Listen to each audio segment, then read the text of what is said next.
Okay, so I want to begin talking about why you would care about LinkedIn.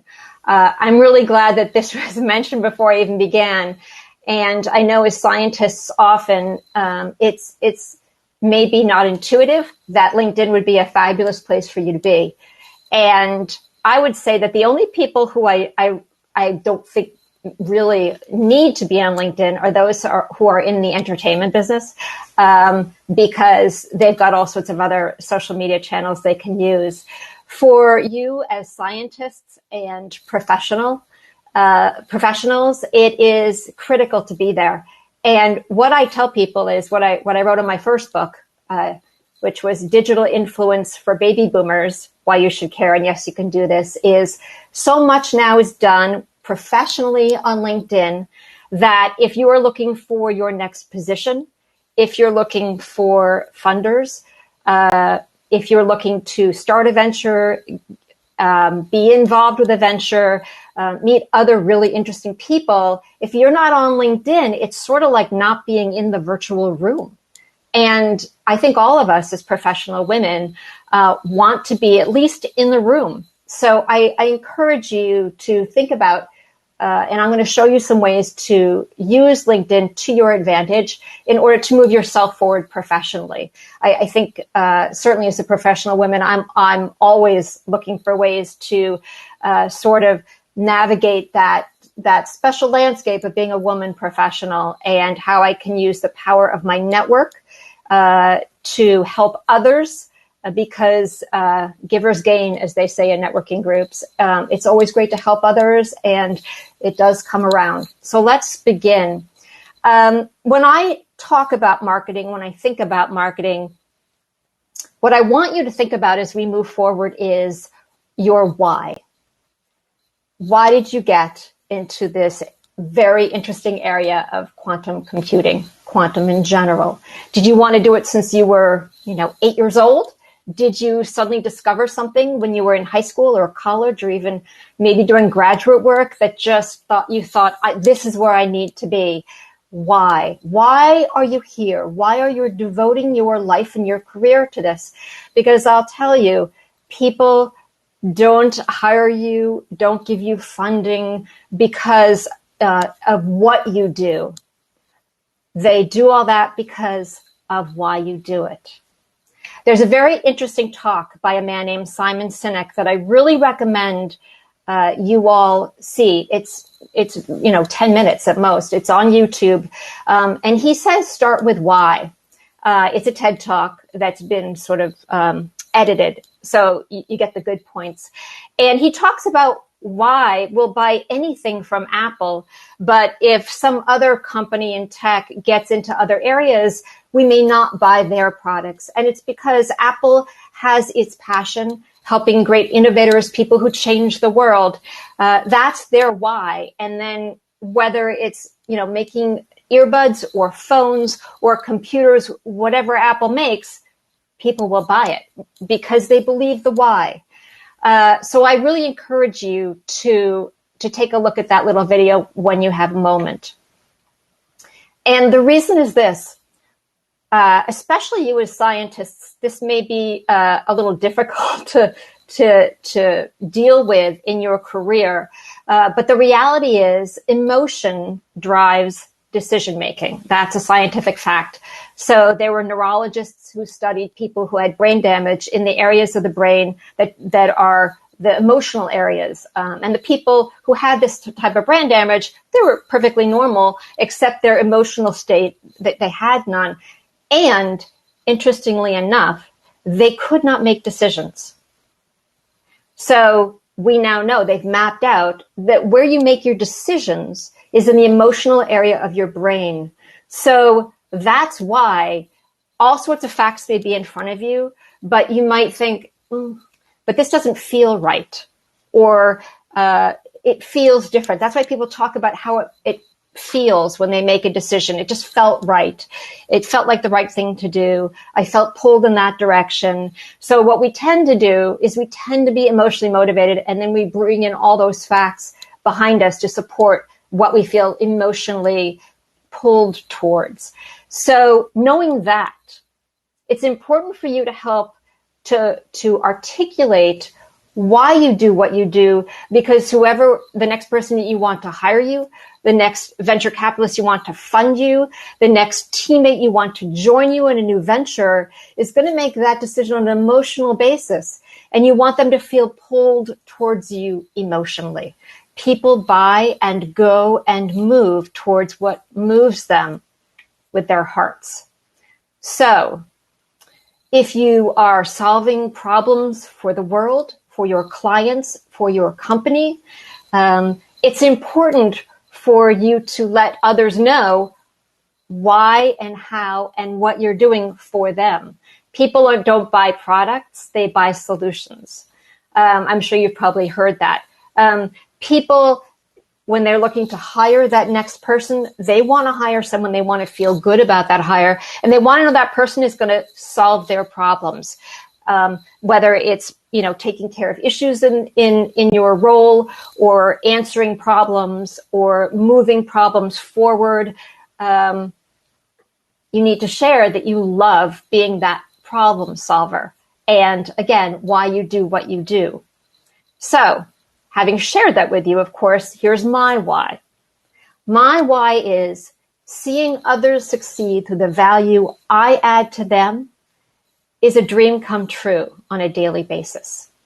I am a marketing executive. I also do business consulting, and I look at my role as helping individuals and businesses get to the next level through my business strategy consulting, through my marketing strategy consulting. And there is nothing that makes me happier than to hear my clients share their wins. That's why I do what I do. And I'm thrilled because I get paid for that. So, it doesn't get better. So what I'm going to do now is show you my LinkedIn profile, why it is the way it is. So it can help you if you want to recraft or even start a new profile if you haven't had one now. I hope you feel now somewhat compelled to at least be in the room as people are making decisions about your future and about things like the next hire, the next teammate, the next company that they want to fund. So this is what mine looks like. I'll talk about each of the elements individually. The first, and believe it or not, one of the most important elements, maybe sadly, is the photograph. I had professional pictures taken of me very recently. This is one of them. And as you'll see later on, you get, infinitely more, not infinitely, but well over 10 times more people will look at your profile if you have a photograph. It doesn't even have to be the best photograph. You could use the webcam on your laptop and take a photograph. I chose to take professional photographs because of what I do for a living. So I went that route. Maybe you can even go to, a local JCPenney and get a portrait for $50 or something. My point is that no matter how you decide to do it, it's critical that you put a photograph there because, again, if you don't put a photograph, you won't be taken seriously in a professional environment. Oops. Okay, so the next element is that banner at the top. So you'll see that I have a logo. I put my logo up there. I'm in marketing, so I do that. You can take anything that you would like. Maybe it's either a landscape that you like or a place that you've been, or, if you were a scientist in a lab or in an area, or maybe a school location where you went to graduate school, something that means something for you, and that's what you use as your banner. So my tagline is, I help people and organizations turn marketing frustration into data-driven results. I have an MBA. I live and die by the numbers. That's who I am. And a lot of marketing is not done on data. It's all done by emotion, as I said earlier. And so I like to bring in data to sort of suggest what we should do next based on results.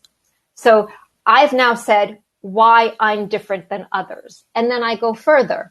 You'll see that below my name is where the description of who I am is. And again, you'll see I use the word frustration, not only in the banner, but down below. and I ask a question. Are you frustrated with your marketing? Get revenue generating results. Oh, and I specialize in working with millennials and teams. So within a very brief, very few characters, I have described what problem I solve, what I provide, and oh, by the way, I also do this because I do a couple of different things. And because I've been in marketing for so long, I've worked with a lot of younger teams, and there's a lot of conflict in the workspace, especially in the marketing world, between millennials, Gen Xers, and baby boomers. So I help sort of solve those issues. So you'll see, I did not put in my job description. I didn't say CEO, founder, president. No, I tell people right up front who I am and why I do what I do.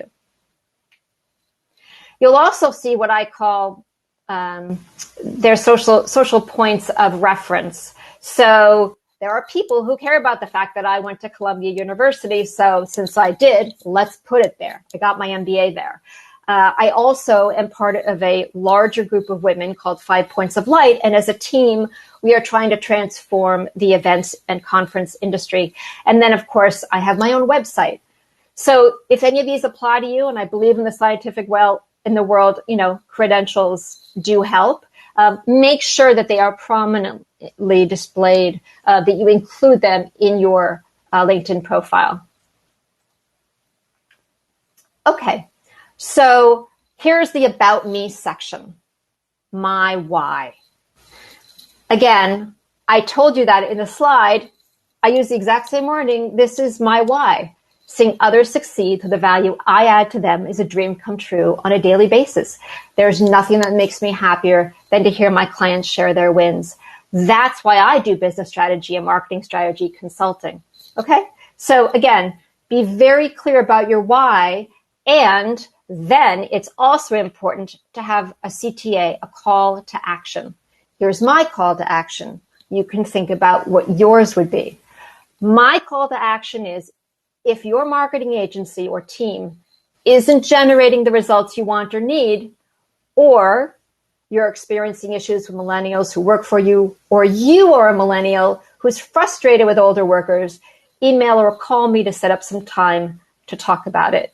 So you'll notice I bring in all three groups of people that I help with their problems and say, if you fall into one of these categories, I can help you. Okay? So again, this is a much more salesy profile than you may be comfortable with, depending on what you want to do next in your profession, at wherever level you are at in who you are professionally. But make sure you include a call to action. If you're looking for someone like me, contact me and let's talk.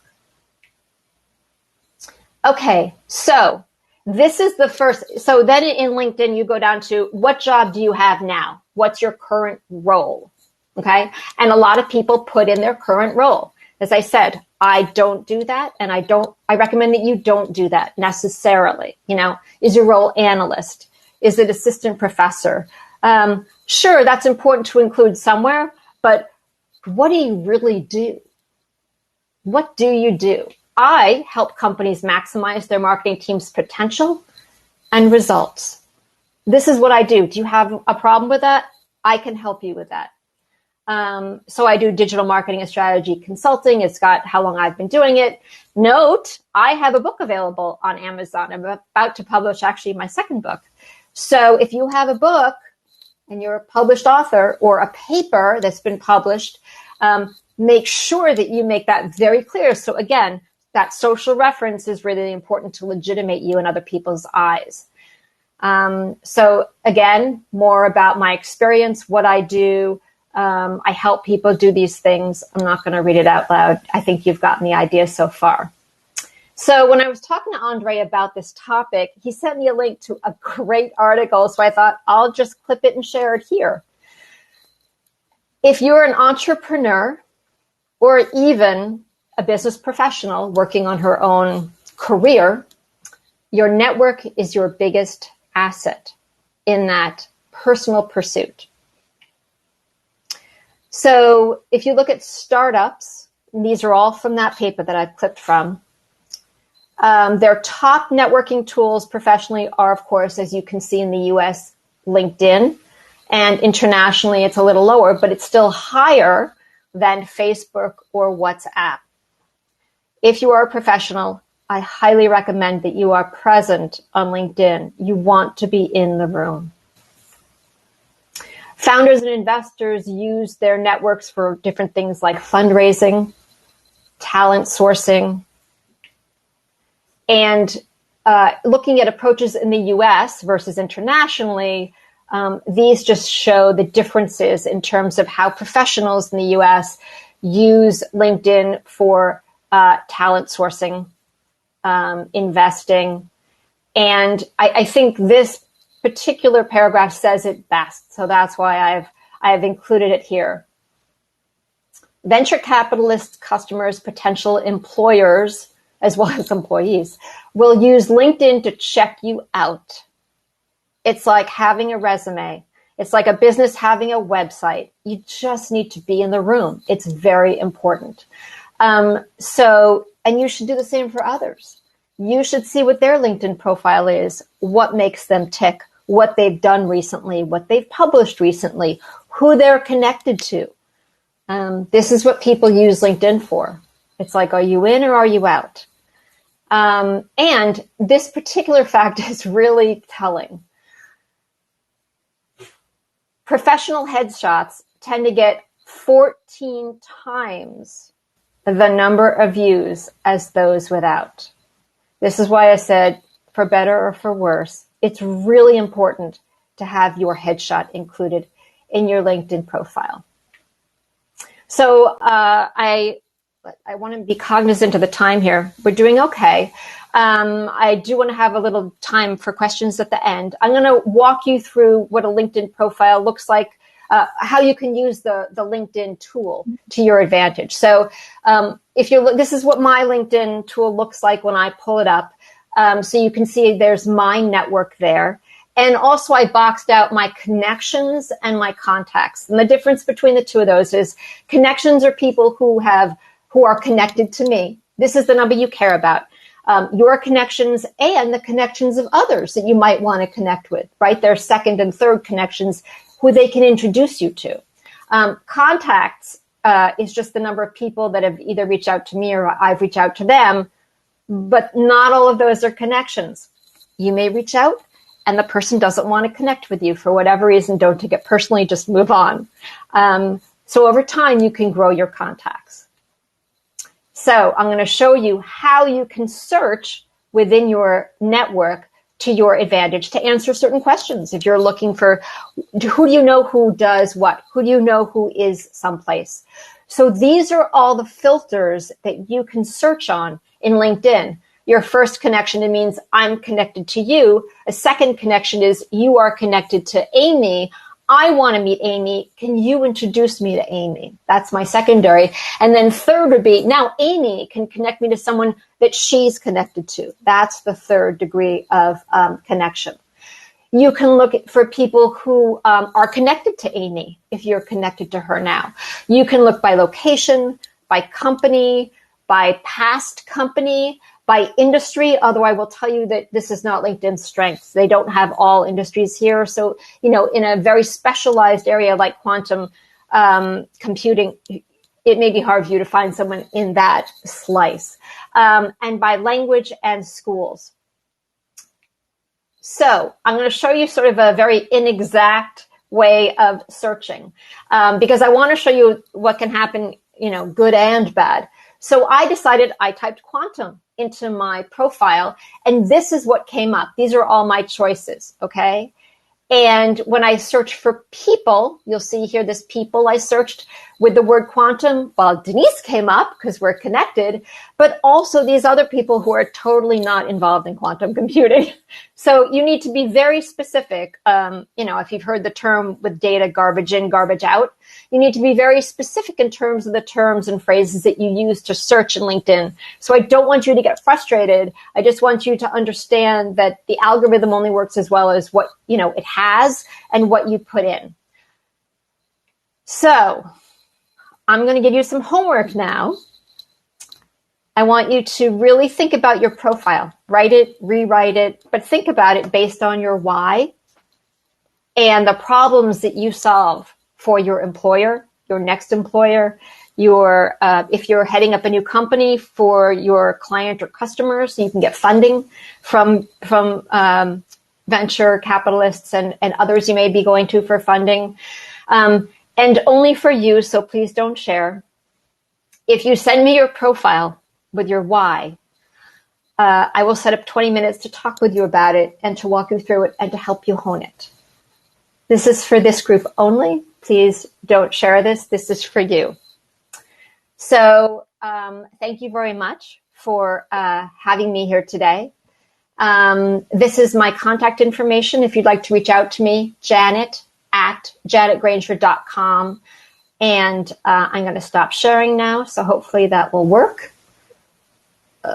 Go back to the screen. Okay, we're here. Janet, great. We had a couple questions I wanted to ask you.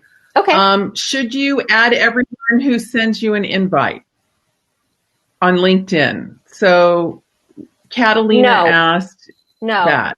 No, because they want to mine your connections and say, just so you know, I'm connected to so-and-so. So I say no to people I don't know unless they have a very burning, interesting question. If I talk to them and they are an interesting person, then I connect with them. But if they're a stranger, the answer is no. They just want to sell you something. So the other thing you talked about is introductions, and I admit I'm the worst at getting an introduction. I just send people a note and say, hi, this is who I am. And sometimes it works and sometimes it doesn't. What do you recommend? That if I want to meet someone, should I get an introduction or a direct note? What do you feel is more effective? If we have spoken or they know me from something, I just send them a note going, hey, we met at, the Women in Quantum Computing event, and I'd love to connect with you here. If you don't know them and you really do want an introduction, I highly recommend you ask that person to make an introduction, because that's really the best way of going about it, because you're coming from someone that they know, you're a valid resource. That is a very good, and that those usually do work. Okay, and then one more question from Jan.